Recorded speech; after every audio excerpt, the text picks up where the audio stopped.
ਪੰਜਾਂ ਤੇ 12 ਦਾ ਵਾਸਤਾ ਤੇ ਜਿੱਥੇ ਦਿੱਤੀ ਸੀ ਅਜ਼ਾਨ ਬਲਾਲ ਹੋਈ ਸੀ ਤੇ ਤੈਨੂੰ ਉਸੇ ਅਜ਼ਾਨ ਦਾ ਵਾਸਤਾ ਤੇ ਜਿੱਥੇ ਦੁਖੀ ਜ਼ੈਨਬ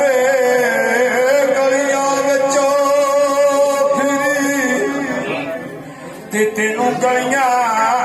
ਬਾਜ਼ਾਰਾਂ ਦਾ ਵਾਸਤਾ